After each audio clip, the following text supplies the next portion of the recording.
The Trek Rail is a phenomenal bike. Even in just having one now, I have extremely high standards for any e-bike after it. So when I see a Trek Rail style DIY carbon frame that I could just build up for nowhere near the money it cost me just to even buy a Rail 7, I mean, I have questions. I gotta try it out. In fact, I did. And this video is all about what it took from ordering that thing to getting it to building it up, and in my experiences thus far. And ultimately, how does it compare to an actual Trek Rail? Stay tuned. So actually getting the guts to purchase the frame took a little bit of time. You know, you go on the website, you look at them. They have a bunch of these other cool frames, but they have only one e-bike frame. They have two now, the 150 and the 160e. The 160e is an SL model, but the 150e was the only one on the site, and that was a full powered e-bike, and only one review on it. No other YouTube videos on it specifically, so I was kind of wondering what I was getting myself into. But the price was ultimately too good to pass up. And then I was gonna get my fill-in, my DIY fill-in on just Frankensteining a whole bike from scratch, which has always just been fun. And I'll actually build the frame this time with the motor and see what that all entails. There were some delays in shipping, some delays at the factory. I ended up getting pretty much the exact same frame, but the link was different. So had I got an exact Trek Rail style e-carbon bike like from them, it would have been a one-to-one swap. But I did not have it. I ended up getting a trunnion mount.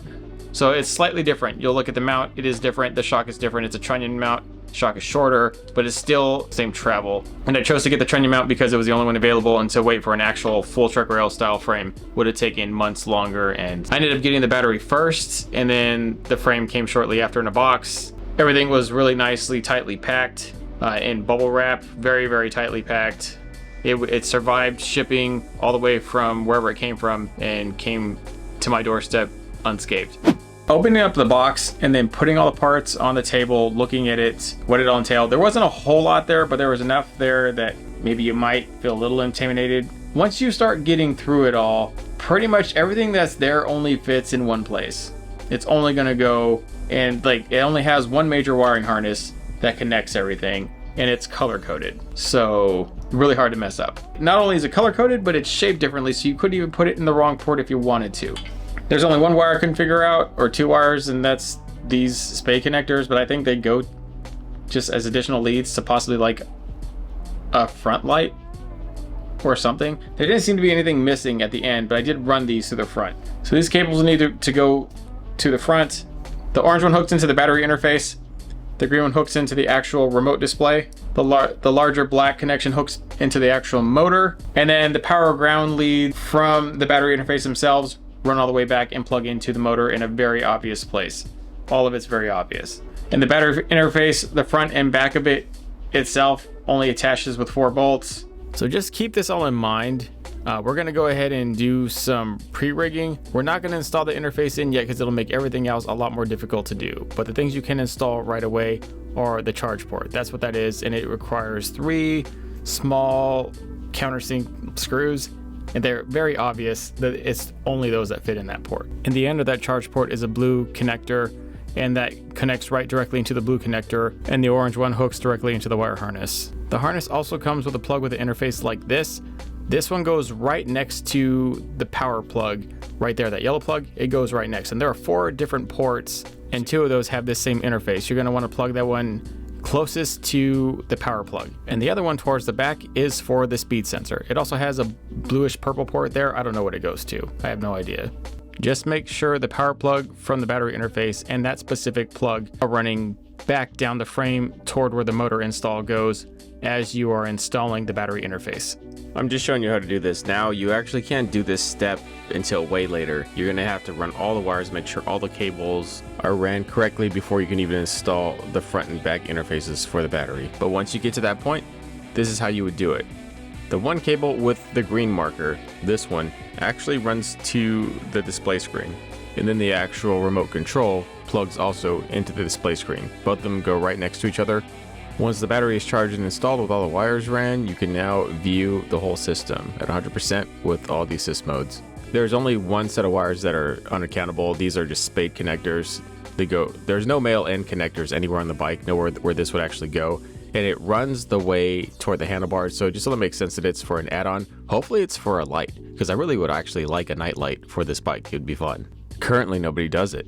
So we showed you how to wire everything to the battery interface to get it ready, but this is how you actually install the front of the battery interface. It comes with a wire grommet that fits right in the hole on the right side, and that is where the lock port goes. And then they has a groove right there on the top that faces downward. You're going to have to face it downward and finagle it into where the lock goes into that grommet. You might have to replace the grommet. It's pretty easy, and there's a lot of place, so you can just reinstall it. There's a set of 4 small screws that goes for the battery interface. You just got to open up, and if they look like they go into that size hole, they probably do. Just test them out. Don't force them in. Go ahead and hand tighten those with an Allen screw. There was no torque specs for these, no instructions, but I would imagine just a nice little good old hand tighten would be okay. And then there's also this piece. This is the lever that allows you to take the battery out once you unlock it. It's kind of just odd and sticking out of the frame, but I don't know. Once you put the battery in there, it's less obvious, but it is kind of weird that it's just out there. Quickly, I would just like to mention this because I forgot later on in the video where it mattered. There are wire ports like all over the bike, and there's some pretty crucial ones that I forgot, like this one. This one is actually for a remote valve line.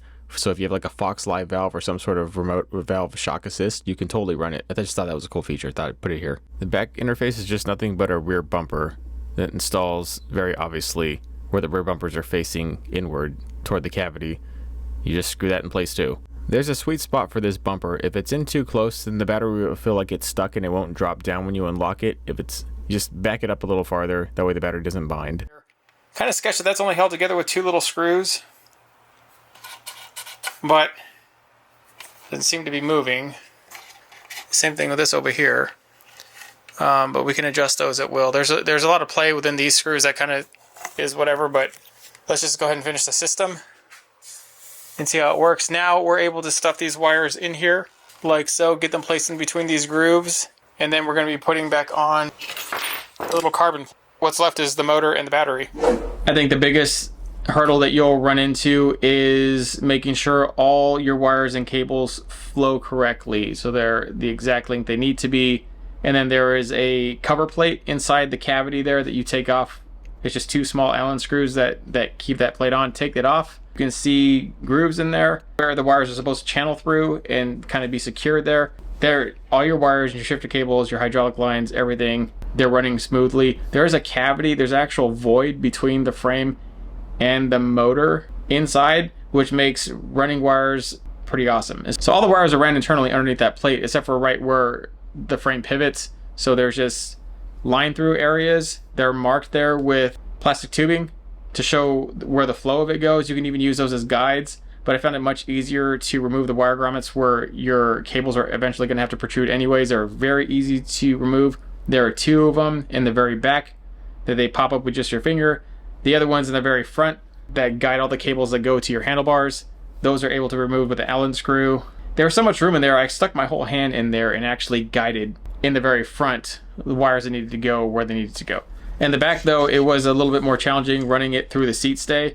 It wasn't that bad. And then there is a hole underneath, right before where the motor goes attached. There is one hole that's big enough for you to stick your finger in there or a small tool, and that was paramount for running the dropper post line. It would have been extremely hard to run that dropper post line without that hole there, and just giving you a little bit of guide room to end up turning that. So most of it, I would say like 90% of this bike was just installed with Allen and star wrenches. No major tools needed to really be used until we started putting on the major components. All right, so if you just buy a pair of brakes, they obviously come connected unless you just buy the individual pieces and try to build it all up. But if you got it all connected, just go ahead and cut the very back closest to the caliper as you can, and then run that thing all the way through this end and resecure the cable grommet. I'm going to be using the SRAM DB8 brakes because they're quad piston brakes and they came with 200mm rotors, and they have some pretty serious stopping power for being, I guess, budget brakes. I thought they were fantastic on the Rail 7, so I think they're going to be fantastic on this bike as well. But we did have to use a 20mm offset post to raise those brakes. Remember, this frame is stock just for 160mm rotors, which is way underpowered. There's no way that's a good braking system. You definitely need 200 or bigger. One thing I will say though is that as I was trying to install the battery in the interface and run the wires, I found that it was so much easier to build most of the bike up first before you actually started getting into running all the wires and the cables and making sure they were all placed. It was just easier to have a bike pretty much built up, flipped upside down, to where you can look right into the cavity. Your brake lines and your shifter cables and all that stuff is already on the handlebar, and so you know the exact length it's going to be, and that just makes it so much easier for you to make a final run to size and distance everything you need inside and outside the bike. So you might be wondering if you need a headset for this frame. It comes with one. I didn't know that, but it does, and it has the interfaces that pop into the top and the bottom of the carbon. They press in. You're going to need a dead blow hammer or a soft rubber mallet to get them in, and then once they're in, then the bearings seat right in there, and all the parts seat perfectly in there. It all flows and puts in there. It looks like it's supposed to be. The only part that you might wonder what it is are like these, and that's just a spacer, just in case you don't have a tapering fork where it's thicker at the bottom, which tapers up to a smaller one. Like this would actually help you stick a full tube, although I would not recommend a fork that is not e-optimized on an e-bike, especially let alone one this powerful. We'll talk about componentry that's coming up. And after the fork was on and the seat post was in, you could flip the bike over and it would be upright, and it was much easier just to install everything. Yeah, about twice as much as the frame, the motor weighs. So, but this is supposed to be, obviously there's not a whole lot of exposure on it. It is all the way from across the ocean. It's called the Bafang 43 volt, 120 newton meters of torque. The Bafang M600 motor. This motor is an awesome concept in that it has 30 more newton meters of torque than any other motor on the market in high-end electric mountain bikes.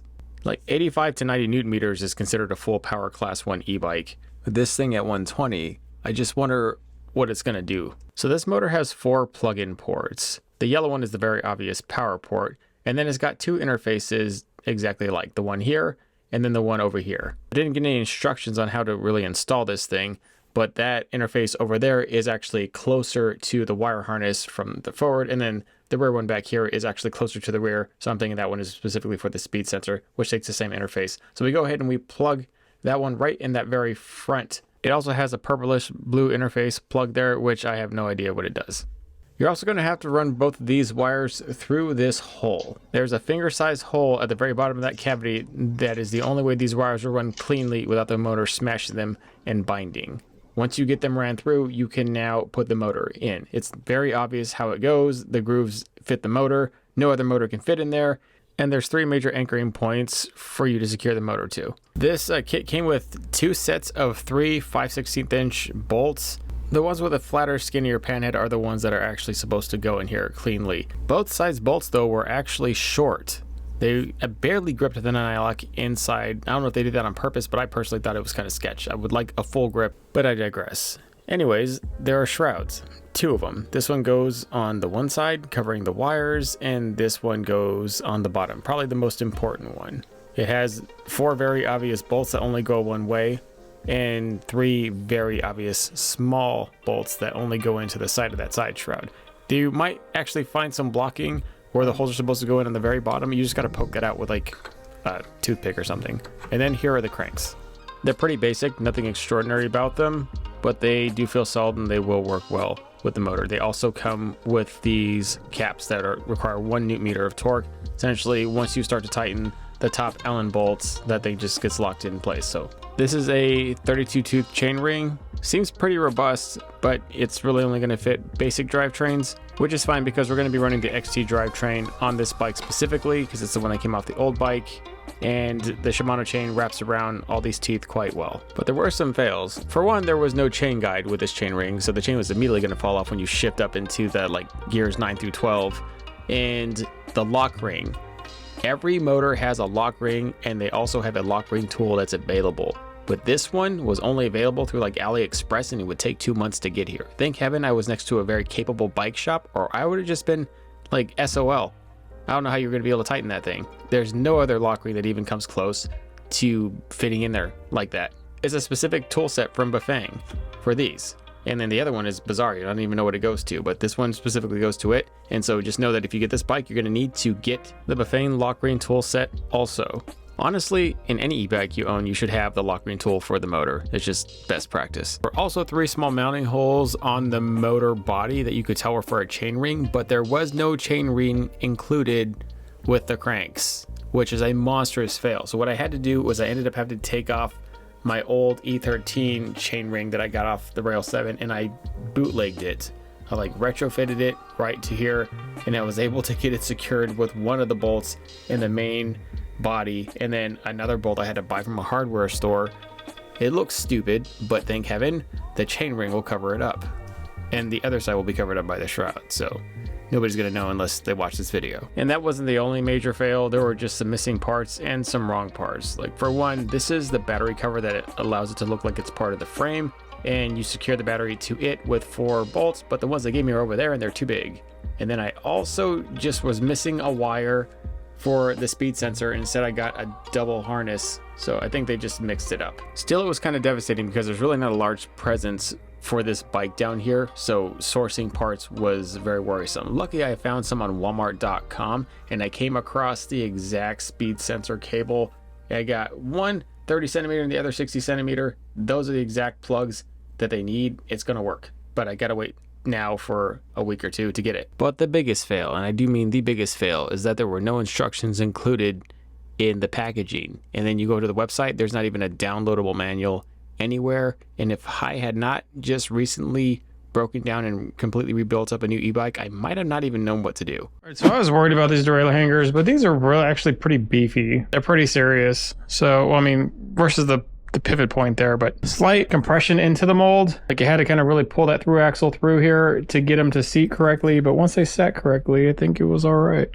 In building this bike up, you can tell there was true passion put into the design, that it wasn't just some grifting design from people trying to make money off a population they don't even know a thing about. There was clearly some thought from an experienced mountain biker on how to put this thing together. I do, however, have to run a standard drivetrain because I don't even know if I can find an T-type chainring for the front. If I can, then I think an Eagle drivetrain will work so much better on this bike because those are truly made for e-bikes.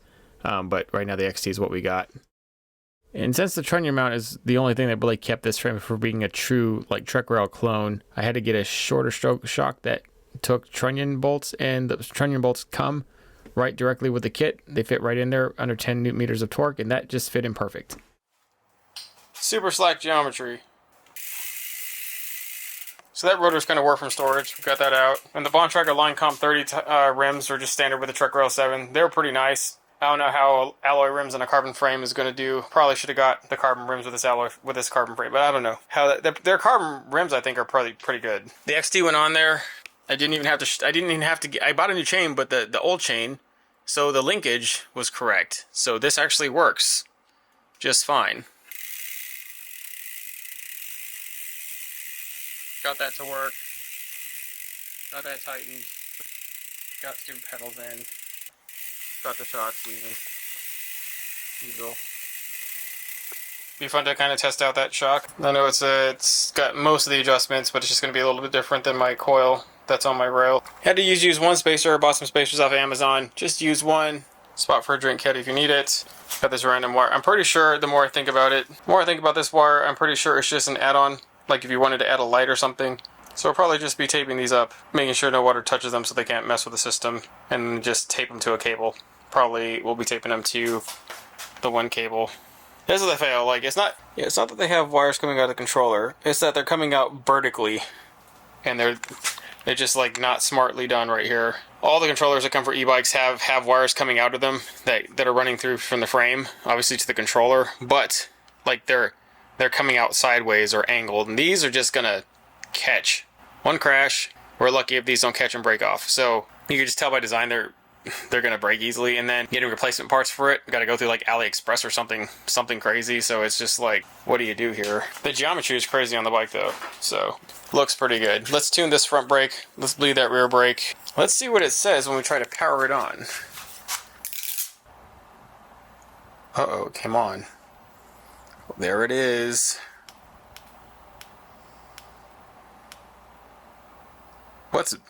What's B? That's crazy. It's got five modes plus B with looks like wind. So I'm thinking that's like turbo. So it's got like 6 modes. Very cool. Yeah, 6 modes of assist. It does have a light, so I'm pretty sure that's what this is. If I want to add a headlight, I could just use this thing.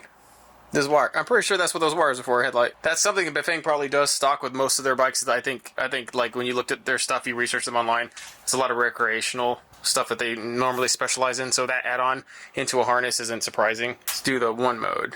Let's pedal it. Oh yeah. Yeah, you can feel that.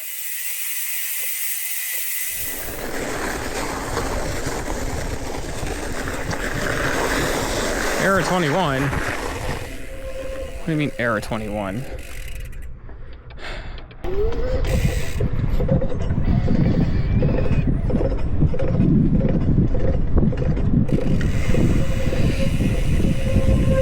Yeah, I'm pretty sure it's not gonna let me do it without that thing.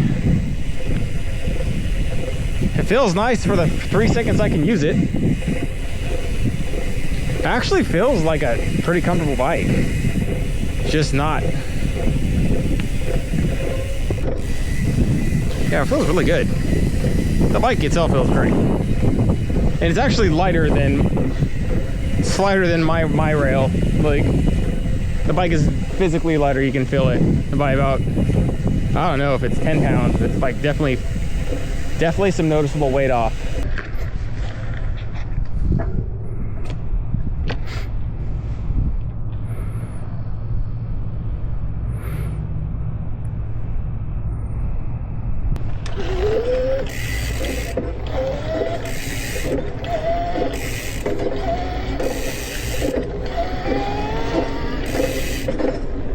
Yep, Era 21. It feels pretty good though. Oh. The drivetrain works. Okay, let's just test it in regular mode here. Remembering how much I didn't like these stock handlebars on the rail. I think they did it specifically to give it a climbing edge, but riser bars make it feel like a completely different animal. The seat's so high. You would need lower that all the way down. My son's probably gonna need a 170mm dropper post. We're probably gonna have to do some things.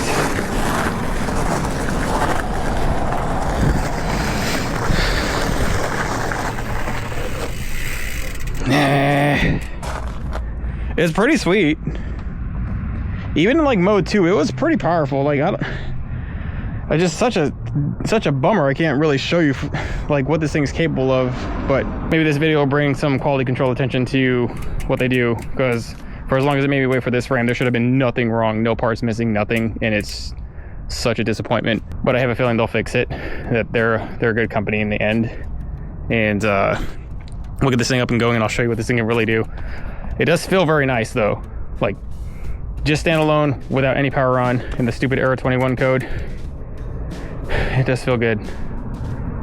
It does feel good. Gotta figure out some way to kind of bundle these wires and hide them, or attach them somewhere where they're not so vulnerable to be caught. There it is, guys, the truck rail clone from DIY Carbon Bikes with the Bafang M600. All right, so we're not going to take into account the temper tantrum I threw for not getting my way and not being able to ride this thing immediately and having to get some extra parts and retrofitting and bootlegging some things to make it work. We're just gonna focus specifically on how the bike did for those 5 seconds that I did feel it under power. What did it feel like? What is my over impression of the frame? Are these people just grifters trying to make money off of an audience base that they don't really have a passion for? Or was this truly put together with some thought from real mountain bikers? My thought was at least the frame. Truly the frame was put together by somebody who's an actual legit mountain bike enthusiast who knows what they're doing. There was a lot of thought put into the frame as I was building it and running all the lines through, you know, that void underneath, channeling the wires so effectively without actually having to even unmount the motor. It even had a line through on the bottom of the top tube for like a remote assist or like a live valve. So it had things, and it had a lot of variation, a lot of options for you to use. It wasn't a direct one-for-one swap. It wasn't as good as the Trek rail frame. The Trek rail frame has a lot of other things like the knock block headset, the metal links, and some other unique things for it, but I thought it did pretty good. We essentially built a Rail 9.7 Gen 2 for half the price. Now, to be fair, I had all those components sitting around, but what a way to recycle your components. Like if you upgraded and you just have extra bike parts laying around, this is a perfect opportunity for you just to build up another bike and have it for a friend, have it for your son, have it for your daughter, your wife. You ever heard that rule, 2 is 1 and 1 is none? So if you go on a trail and you crash your primary bike, at least you got a backup. I mean, why would anybody want to do this? Like, I understand that, like, yeah, it was maybe a risk before. As far as the frame quality goes, I don't know. There seems to be a general consensus that these carbon frames are not as good as the parent model that they are copying, but it doesn't mean that just because they're not as good as the parent model that they're not exceptional by themselves. Anyways, we're going to put that thing to the test. We'll definitely let you know how it handles crashes. Now let's talk about the electrical componentry, because there really is 2 sides to this bike. There is the frame, which is awesome, and then there is the electrical componentry, which is questionable. In fact, all the problems that I actually have, if you think about it, it's all from Bafang. Like, they forgot to send me the correct wire harness for the speed sensor. They forgot to put the chain ring in there. The lock ring tool is super hard to find, and the control, though, once you started using it and you got to look at it, those cords protruding directly out and just waiting to get caught on something with excessive amount of wire, like those things are not good. But what did go good with the Bafang motor, which I was personally surprised of, was how natural it felt. So a true e-mountain bike, the motor feels natural. With every pedal, with every cadence flow, the motor just reacts to your natural speed in your legs. So you just feel stronger as a person, but you don't feel like the bike is actually hijacking control and powering for you. That's what makes the gigantic difference between an e-mountain bike and some random mainstream e-bike that looks like a mountain bike. It's that feeling. So if you drive a regular mainstream e-bike, anything out there, the pedals are just there for show, to pretend that it's a bike and not an actual electric moped, which is what it really is. When you pedal it, it feels unnatural. The motor just, the rear hub motor just takes over everything and just powers through, and your drivetrain is pretty useless. It's just, but that's not thing. I mean, in an e-mountain bike, the drivetrain is still everything, just like with a regular mountain bike. You just feel like you're superhuman on it. And I did feel for the moment that I did test it, the motor wasn't too terribly loud. It was about as loud as the average full power e-bike, which is not quiet. Definitely not an SL motor. You can definitely tell it's an e-bike. You can hear it pedaling. It did feel natural. I did like the responsiveness to it. Just the 5 seconds I got to use it before I threw that Era 21 code got me very excited. There's a few new things. I got to bleed the back brake. Probably get a new back rotor, because that back rotor, I don't know what happened to it. Probably got warped in storage or something. But the next time you see me for a video about this bike, it will be how well it does on the trail. So hopefully we'll be able to take that thing and use it and put it to some real good use here very soon, because the time is now. Anyways, thank you guys. If you want to check this out, check out DIYcarbonbikes.com. There'll be a link in the description. There'll be an affiliate code. You can hook me up. So if you're going to get one, just go through my code. All right, guys, thank you so much.